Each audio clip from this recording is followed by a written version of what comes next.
Hey everyone, this is Irit Eizips for CSM Practice, and today I have a special guest that is going to share best practices on how can you craft up service offerings that the customers are actually wanting to opt into. How do you price them? How do you make them customer-centric? And how do you enroll other cross-functional teams like sales to feel the aptitude of actually offering them to your customers with ease? And so today I have Rachel Montgomery, and she's going to spill the beans on how she crafted up her strategy framework for service offerings for clients. She's been in professional services and customer services in general for about 17 years. And Rachel, first of all, welcome to the channel. Thank you so much for having me, Irit. I'm super excited about this episode. And before we start, you actually started out in sales as an account manager.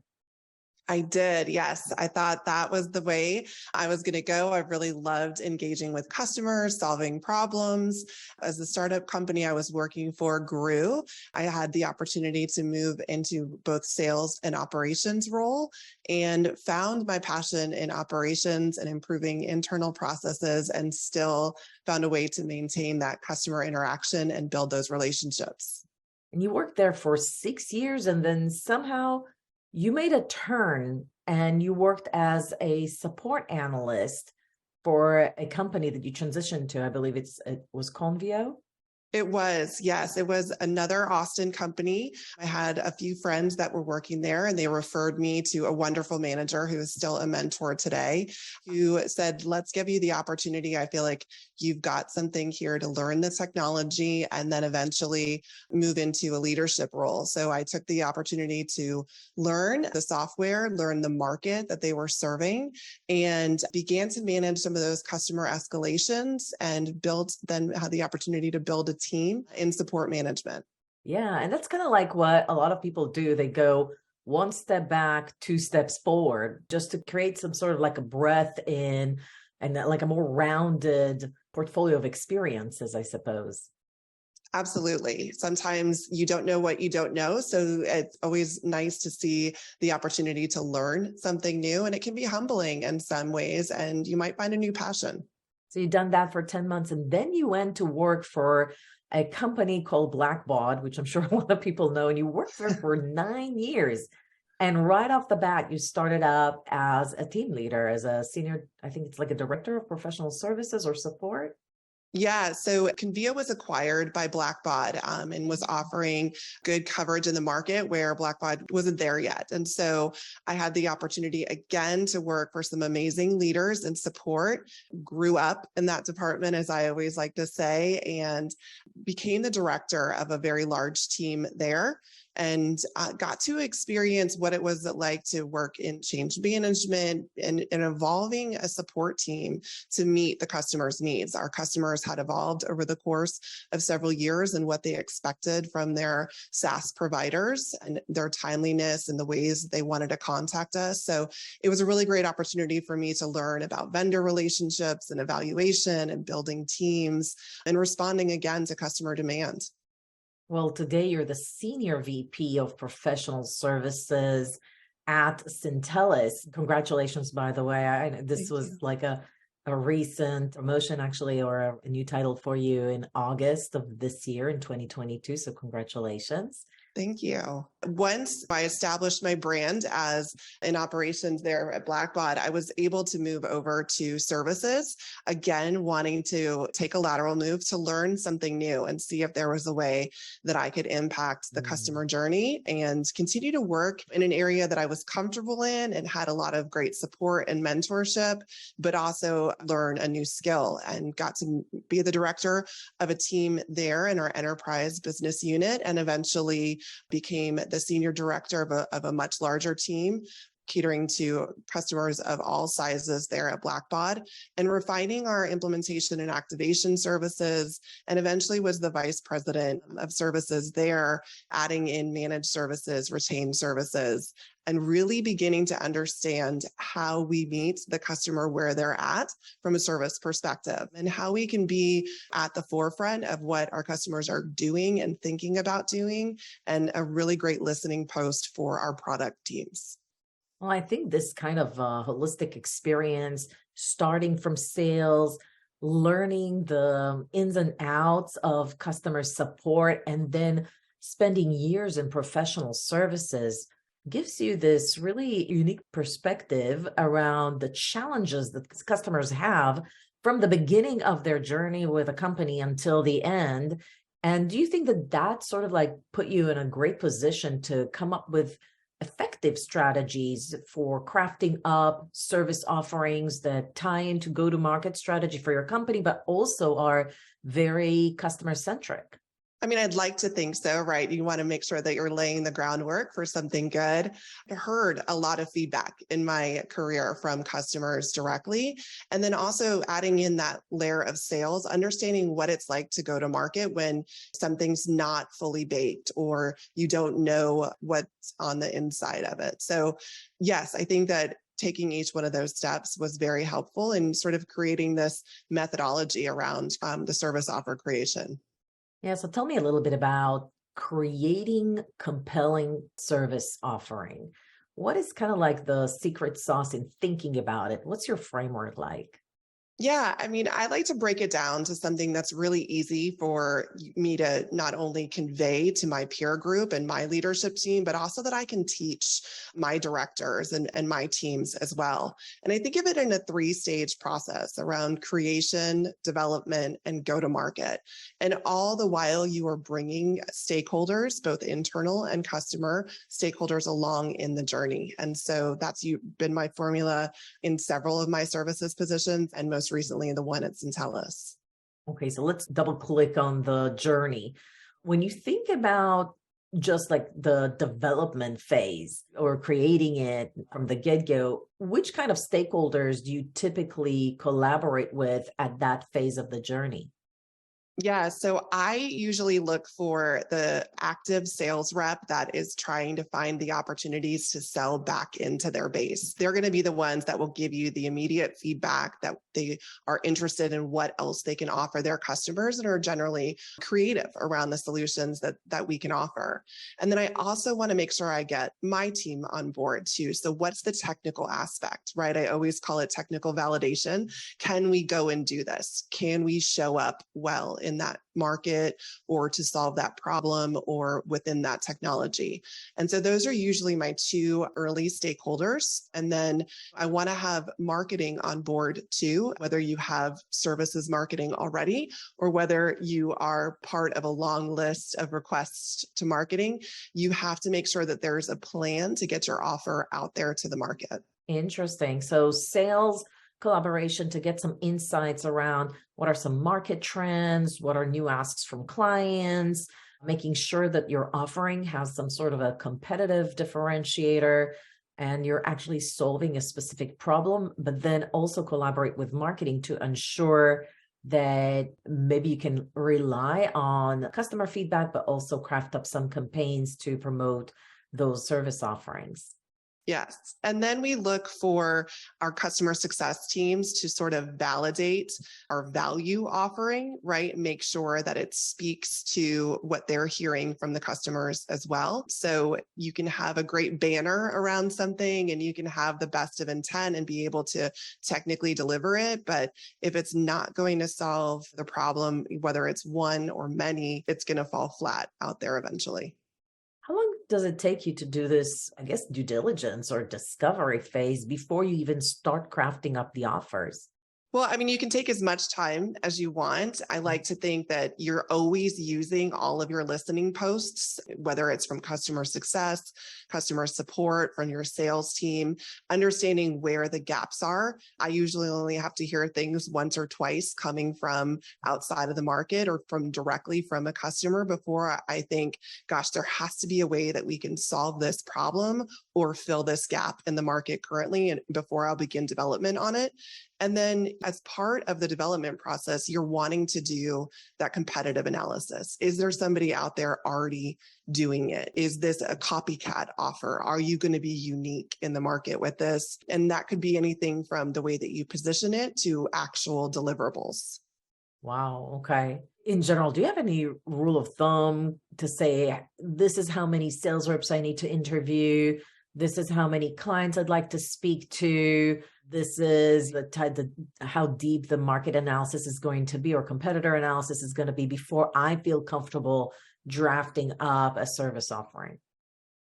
Yes, my rule of thumb is usually one is not a sample size. I like to get 3 or more if I can. And that also becomes your buy-in to internally. And so I'll look to get a combination of sales and customer success bought in early of 3 or more folks. And then I want to make sure that I have a customer that's willing to go and do this with us too. Offering sometimes in an offer, you have to do a proof of concept offer first and make sure that then you get we'll talk about like the reference part of it too is important, but making sure that it doesn't land flat when it goes out to the actual end user of the offer.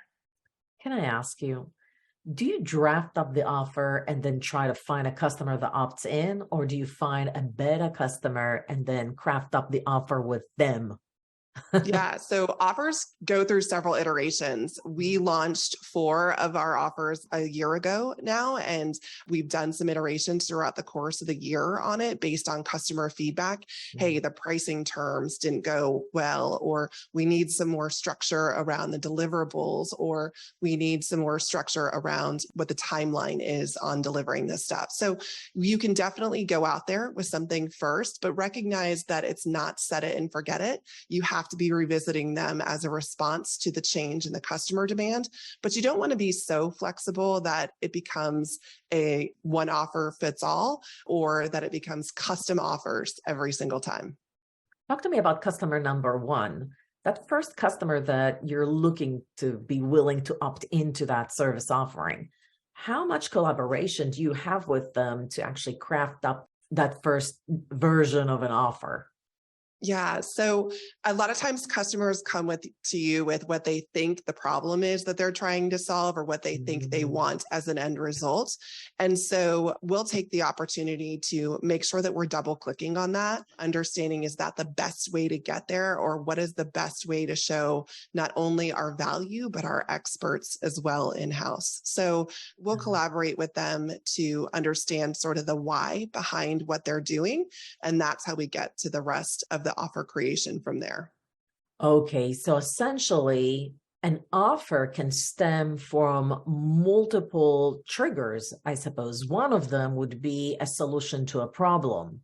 What are some of the other triggers that might spark your interest in starting to think about? Maybe there's a service offering that I need to create. Yeah. So, I mean, we're looking at one right now. We, acquired a company in July. So it's a situational opportunity for us to create a service offer to blend those 2 offers together for our customer base, really come out and show the value of having both of the solutions and how they work well together. So situation is one. And then just a customer request. We've got really amazing, creative customers out there, super users, as we call them, that are doing great stuff with our software. And I've had the privilege of working in enterprise software, but you can also find great ideas at entry-level software too, where you're able to respond to a request of, wouldn't it be great if? And sometimes it's quicker for services to get an offer available to them than it is for it to be built in the product.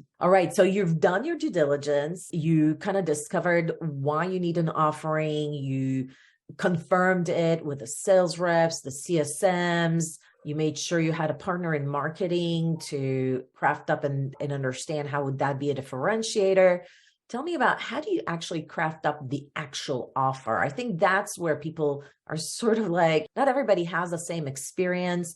And with you working in professional services and having that sales experience, I'd love to hear kind of like if you could break it down for us. Yeah, I mean, I always say I go back to basics around development. You've established your why. Now you go to your who, what, when, and how. And so really figuring out who your target market is, define that. You're not going to be everything to everyone out of the gate. You want to make sure that you're really specific about who you're targeting, what the target market is, and determine what you're going to include in your offer. So is it people? Is it a specific deliverable? Is it something that you are going to to be doing ongoing with the customer, or is there a specific start and stop? And then you want to determine your messaging as well. It's got to be able to speak to the person that you're targeting to. They don't have, if it's not relatable, they're not going to make a move on it. And that's when we move into the what. We got to outline what you're going to include. And I always think, you've got to add a layer of details to appeal to the logical sense of purchasing. These are people purchasing something out of cycle, maybe under duress. Maybe they had somebody who has left the company. And then you want to add a description that'll appeal to the emotional side of purchasing. So you've got both of those covered. Do you leverage marketing to help you craft up these messages? Yeah. I mean, what I like to always say is start with your intent, because there's nothing worse than getting an offer pitched back to you and you don't know what you're going to be delivering or what the expectations are. So I will always craft a draft message, and then I'm not in marketing for a reason, and I'll pitch it over to those experts to make sure that it resonates with the market, that it resonates in line with what we can offer, and we're not over promising, and that we can always deliver.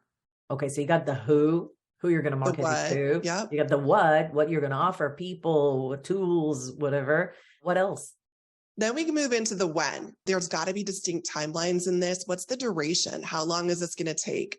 Customers are looking for outcomes. They want to see value from the contract they've signed or the purchase that they've made. And so you really have to describe the when. How long are you going to be engaged? When are you going to be delivering results? And how do you sort of tease that out? If it's a long-term engagement, will they see things over time?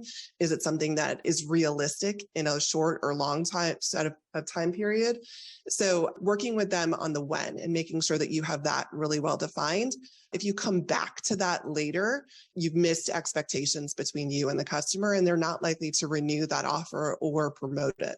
Okay, so you got the who, you got the what, you got the when, which really means when is the best time to offer, and then how long is the offering, and how soon are they going to get the deliverables or the outcomes? Is there any other factors that you're thinking about when you're coming up with an offer? Yes, it definitely has to be a how. Again, going back to that, being able to deliver, you want to make sure that you have capacity to deliver. I've seen offers that you think are going to fly off the shelves and it takes a minute to do so. And I've also seen ones where you wouldn't expect it to fly off the shelves, so to speak, and making sure that you have the capacity to not only meet the start time, but the delivery time too. Again, when do they want to see those outcomes? There's nothing worse than getting someone excited about something and telling them that you'll call them in 6 months to get it started. Absolutely. Wow. How do you deal with it if you launch something and there's too much demand? Yes. I mean, you have to make sure that you're staying in line with your sales team, right? What was the total addressable market at the time? Does it have expansion opportunity? So that way you're aligned and cross-training your team should you need to. And then also that you've got an offer that, if it is time sensitive, how do you make sure the customer can meet their demands or their request as well? Got it. All right. So we initially talked about this framework including 3 steps or 3 phases: the creation, where you really do some due diligence and doing discovery and scoping out of what are the needs for offerings. So it's customer centric or really aligned with the go-to-market of your company. And then you're actually going into the development phase and unfolding what the service offering is going to be, which includes all the W questions, the who, what, when, how, right? So once you have a draft up of an offer, you're going to socialize it with a few customers to see an initial reaction, probably with some internal stakeholders as well. Yes, absolutely. Again, bringing them along the process. It could take anywhere from a couple weeks to a couple months, depending on the size and scope of the offer. But you really do want to make sure that they're kept up to speed on how the offer is evolving through the process and how you're going to show up at the end of the day for the customer, and that it's still what they want. We've all played that kids game of telephone, right? Where you've heard it 3 months ago and you want to make sure it's the same thing as you're walking out the door with it too. Rachel, can I ask you, how do you come up with pricing? I think it's one thing to offer something that resonates, and it's another thing to come up with the correct pricing that will also resonate with customers, but leave you profitable or at least break even. Yes. I mean, in any services organization, you're going to have an established rack rate for your services. And I always tell folks to start there. Customers are always going to talk to you about discounting. Your internal teams are always going to talk to you about discounting, but make sure that you understand the level of effort for the offer and establish in line with your rack rate there. Got it. So you're doing a bottoms up. What's my hourly rate associated with employees that provide service to customers, estimate duration and effort, and then go from there. Right. And that way, I mean, it's not a surprise to customers. That rate should be something they're familiar with. They've gone through implementation. They've probably had other engagement services with you too. The thing that gets them in negotiation is when you start introducing different factors and they get kind of caught off guard. This is a smooth process, a number that they've seen before or a discount that they're used to. And you can go from there and not make pricing a detractor in the purchase process. Can I ask you one more question about pricing? How many of your service offerings are offered at a fixed rate versus how many of them are time and materials, as they say, T&M? Yeah, I mean, for my entire book of business, it's about 50-50. But for this add-on value services offers, we really like to meet our customers where they're at. Being in services versus a subscription, you have a little bit more flexibility in your payment terms in most cases. And so if you're looking for a subscription type services, then you can add them in as a subscription model, right? You've got to be delivering that value on an ongoing basis for a predefined term for the customer. Other times it is get in, get out, give them their deliverable, prove your value pretty quickly, and then maybe they'll revisit, a longer term engagement. So we really do price it based on where the customer needs to be and what makes most sense for the engagement itself.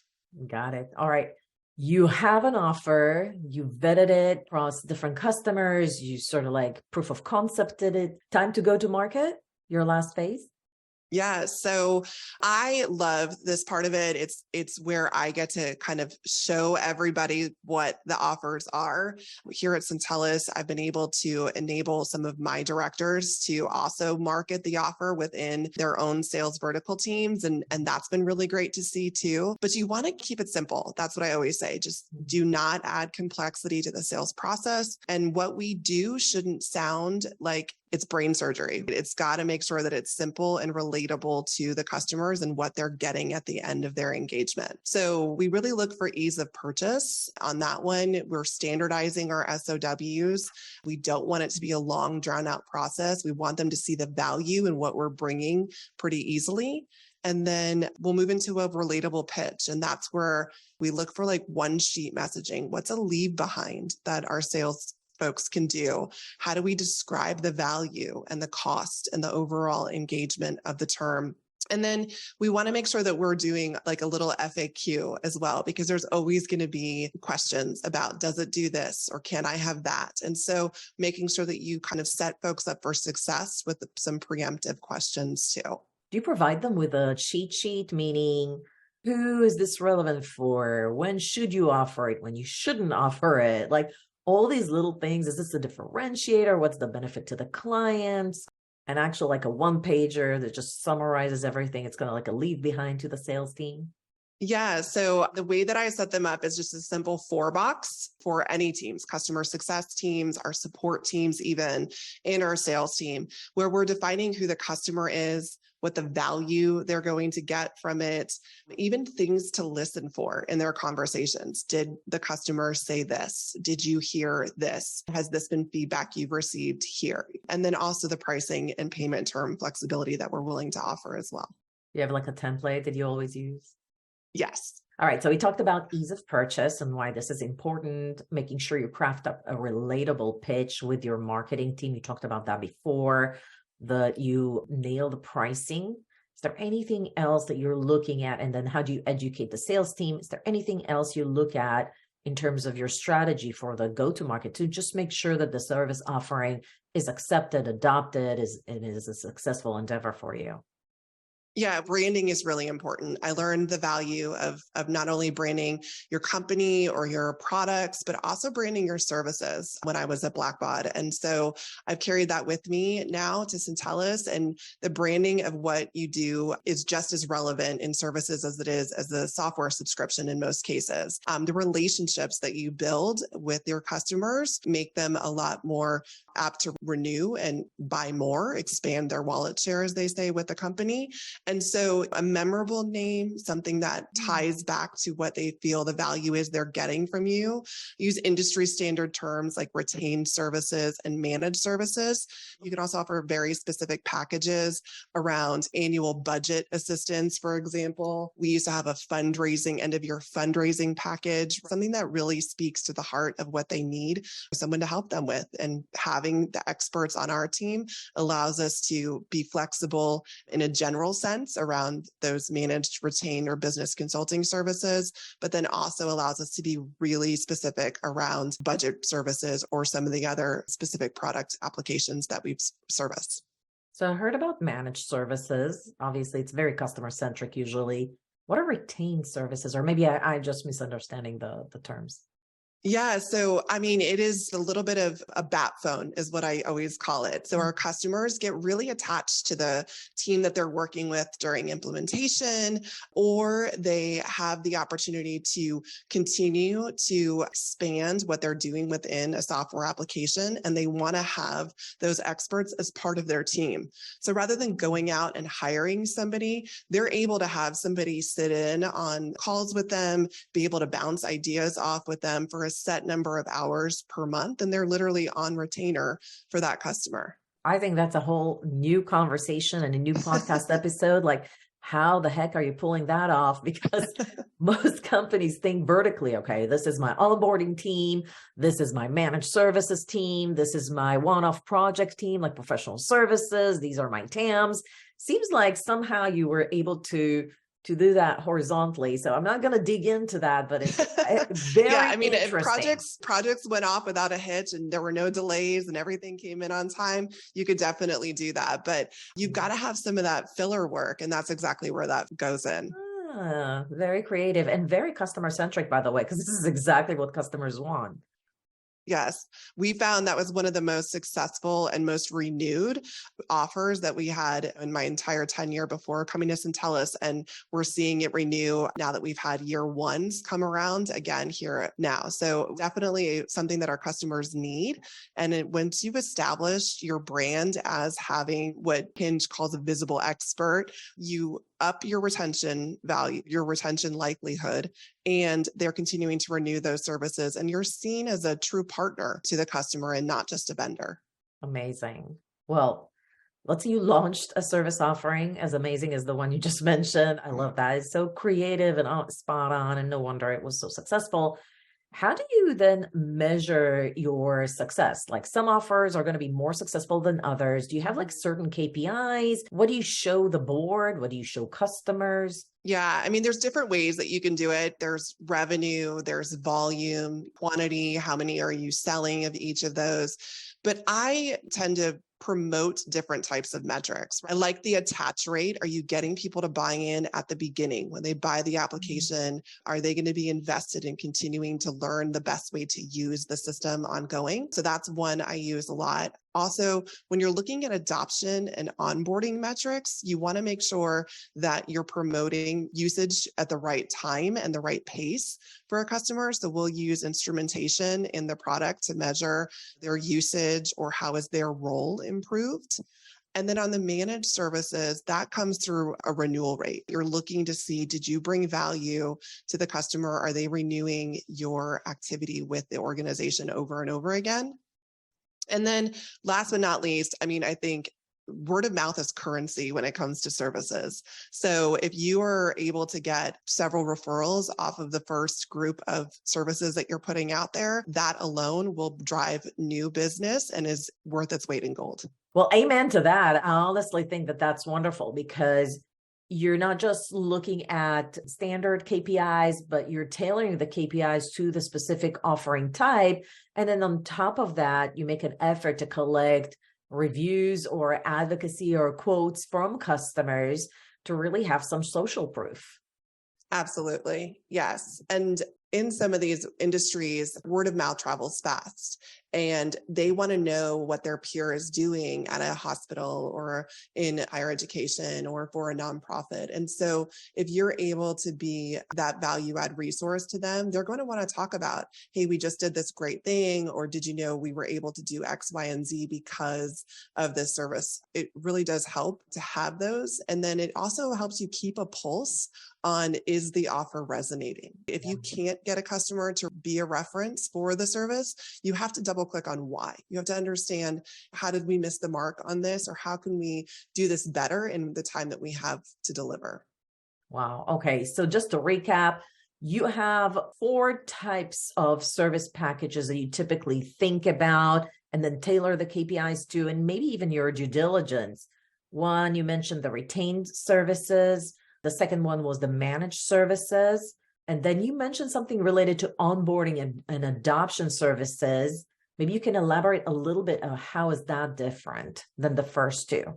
Yeah. So on the retained services, you're looking for some year 2 and year 3 customers, getting to them sort of after that implementation. You can even go into any year 3 plus is really our sweet spot with that one. And managed services is really a staff augmentation. We've come in for short periods of time. Somebody goes out on leave, or they're reevaluating the need for a full-time position by having us fill the gap for a period of time. On the onboarding and adoption services, this is one where we come in and really help a team maybe go through the change management of their organization. We're training power users during our implementation time. And one of the things that gets missed a lot is people evaluating their own internal training and rollout processes. And so we can work with them on evaluating that plan. We don't want to necessarily do it for them, but we can. But we also want to make sure then that we're there for them if all of those people left tomorrow, there's somewhere that you can send the organization to get back up to speed or to train and onboard those new resources. Wow. That's very comprehensive. I think the last service type that you mentioned was strategy services. Should companies offer strategy services in general? Do you recommend that? Do you find that effective? Oh, absolutely. I think if you have the right staff, I've had the benefit of having a lot of industry expertise on my services teams, whether it be in cutting edge front end web development for fundraising or industry experts that have sat in the seat of our customers before. Strategic services we bring in again to help bring a board along on this software purchase journey, help them establish metrics that the software can make easy for them to report on, and then also be able to help them define new processes to do things better. Software is usually purchased as a way to reduce cost in some areas. And so how do you make sure that you're setting the right goals, you're tracking the right metrics, and you're using the tool effectively to get to each of those? Okay, so we have 4 types of services: retained services, managed services, onboarding and adoption services, and strategy services. All of those go through the same 3-step process: discovery or creation, then development of the offering itself, and then the go-to market. With each, then after the launch, you have specific KPIs that you track and then report back to the board, as well as collect testimonials. How important is it to you as a senior executive of those customer services offerings to actually create a profitable center of services versus a cost center? For me, it's the only way I've run services is that it is revenue generating arm of the company. And again, I think that software is great.